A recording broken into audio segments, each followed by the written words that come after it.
బద్రీనాథ్ క్షేత్రంలో బ్రహ్మ కపాలంలో మన పితృదేవతలందరికీ కూడా పిండ ప్రదాన కార్యక్రమాన్ని నిర్వహించడం జరిగింది దిగ్విజయంగా. అలకనందా నది ఒడ్డున నారాయణుడి పర్వతము, నరుడి యొక్క పర్వతము, నరనారాయణుల పర్వతము మధ్య మన పితృదేవతలందరికీ కూడా పిండ ప్రదాన కార్యక్రమాన్ని చేయడం జరిగింది. పండితులు వీరు మనతో చేయించారు కార్యక్రమాన్ని.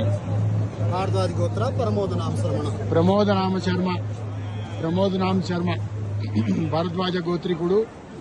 ఈ బ్రాహ్మణులు మనకి ఇక్కడ పితృదేవత కార్యక్రమాన్ని నిర్వహింపజేశారు. మన పితృదేవత అందరికీ కూడా పిండ తర్పణాన్ని ఇక్కడ నిర్వహించడం జరిగింది. బ్రహ్మ కపాలం మీద వీటిని పెట్టి తర్వాత పక్కనే ఉన్నటువంటి అలకనంద నదిలో మనం దీన్ని నిమజ్జనం చేయబోతున్నాం. మాతృదేవో భవ, పితృదేవో భవ, అతిథి దేవో భవ.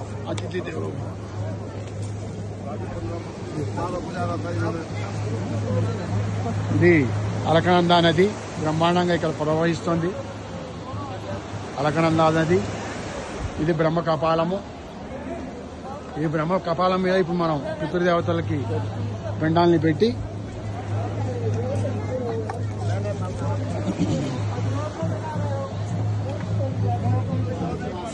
కొనసాగాల ప్రభుత్వం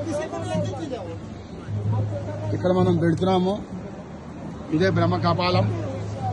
ఈ బ్రహ్మ కపాలం మీద మనం పితృదేవతలకి ఇక్కడ పిండాలని పెట్టి ఇప్పుడు అలకనంద నదిలో మనం నిమజ్జనం చేయబోతాం.